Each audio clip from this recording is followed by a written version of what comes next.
Nedávno byl v Praze Prague Pride.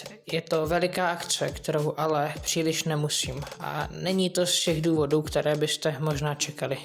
Ahoj, já jsem Andreas a v dnešním videu se společně podíváme na to, proč nemám moc v lásce tuto událost a proč si myslím, že LGBT komunitě spíše ubližují, než že by situaci v České republice a ve světě nějak výrazně zlepšovali. První, co si musíme říct na začátek, aby tu nevznikla nějaké nedopatření, nějaká mylná představa. Já jsem poměrně otevřený člověk a s LGBT komunitou nemám žádný problém, naopak jsem jejím velkým podporovatelem, byť sám teda do ní nepatřím.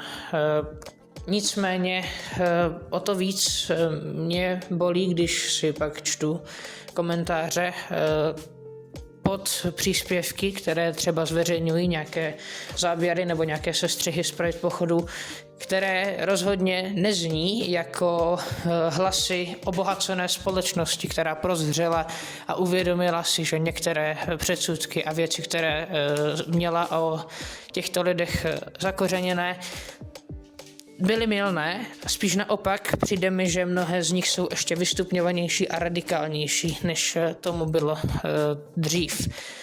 A to chtě nechtě si musím přiznat, že to na mě působí spíše kontraproduktivním dojmem.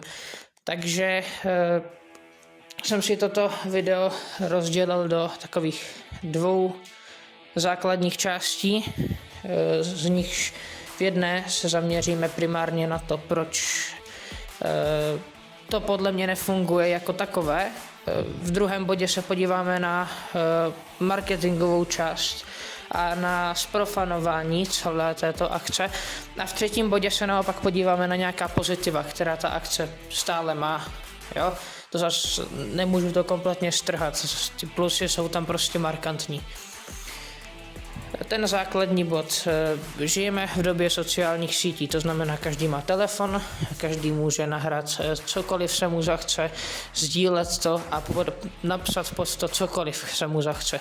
To je zejména v žurnalistice obrovský problém a prostě to často vede k tomu, že někdo nafotí na tom Prideu pár takových výraznějších excesů, jo.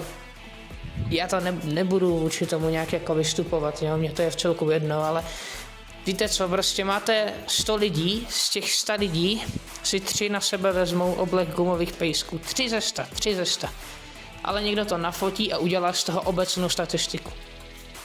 obecnou statistiku a to je problém, protože logicky ty nejvýraznější aspekty vyvolávají nejsilnější emoce, takže je logické, že se na to ty lidi zaměřují, ale právě proto pak spousta, hlavně teda starších lidí, získává pocit a jakýsi dojem, že ta akce není jenom o orientaci, ale že je to vlastně jakýsi harem, jakási hedonistická sešlost, jo? Což je samozřejmě píčovina, ale když se podíváte na některé ty fotky, co třeba i takové bulvárnější plátky zveřejňují, tak to prostě vyvolá tento dojem, bohužel.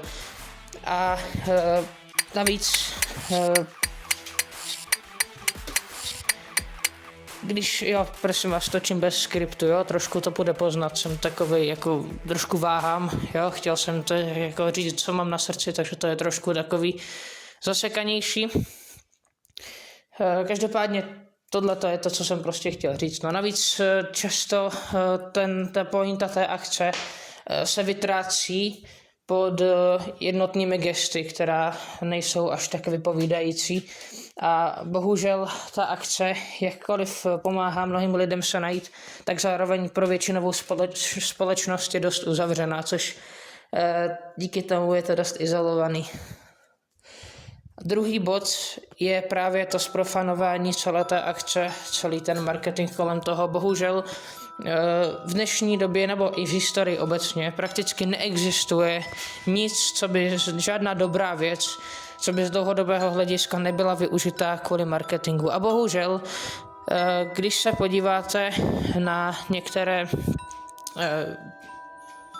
No, jako samotná existence duhové vlajky, já samozřejmě ji rozumím, je to symbol, je docela hezká, ale často je zneužívaná jen jako jakýsi ideologický akt, jo. Často i velké korporace, jo, hlavně teda ve filmovém průmyslu, se ohání tím, jak jsou strašně progresivní, jak jsou strašně otevřené. Jsou to prázdná slova a oni využívají toho, že ten liberální trend se zvedá, zneužívají toho, aby působili lépe, aby působili moderně. Kdyby se ten trend otočil zpátky k tomu konzervativnímu tónu, což se pomalu zase začíná dít, tak oni otočí okamžitě. Oni nedělají to, protože by to tak cítili, protože by chtěli těm lidem pomoct, protože by to s nimi mysleli dobře. Prostě na tom chcou jenom zbohatnout klasicky, jo. Všude nalepí duhový vlajky, všude nalepí gesta, mějme se všichni rádi, tančeme do kolečka, ale mají to jenom jako přívydělek prostě, no, což mi taky připadá dost špatný. A třetí bod, který musím zmínit, to by nebylo správné, kdybych ho nezmínil, tak jsou pozitivní stránky Prideu, které prostě jsou dost významné. To je fakt, že prostě spousta lidí se tam najdou tam lidi, kteří jsou na tom podobně jako oni, už nejsou tak sami, protože samota je největší nepřítel. A díky tomu, že tam je prostě víc lidí, kteří jim rozumí, kteří jsou se sebou zžití, kteří jsou spokojení s tím, jaký jsou, tak ti nováčci si s tím taky samozřejmě zžijou. To je sociální vnímání, to je sociální přejmutí nějakých znaků, prostě nějakého nastavení. Víte co, prostě když jste ve společnosti, kde jsou všichni nasraný, tak taky budete nasraný. Když jste ve společnosti, kde jsou všichni milí, tak budete taky milí, rozumíte, jak to myslím. Tak díky tomu, že ten člověk vidí lidi, kteří jsou šťastní s tím, jaký jsou, tak i on se začne mít rád, jo. A přestane se třeba stydět za to, jaký je, což je samozřejmě špatně. Člověk by se neměl stydět za to, jaký je. Takže to je pozitivum, které musím zmínit. Toto je první větší video na tomto kanále. Bohužel to na něm je dost vidět. Obávám se, že spoustu myšlenek jsem formuloval nešťastně nebo způsobem, který vyvolá spíše zmatení nebo agresi, což nebyl můj cíl.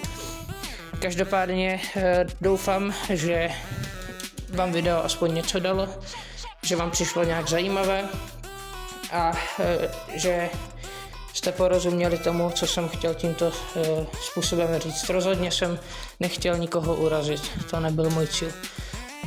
Pokud se vám video líbilo, určitě dejte like, případně odběr, ale zatím toho moc nevychází.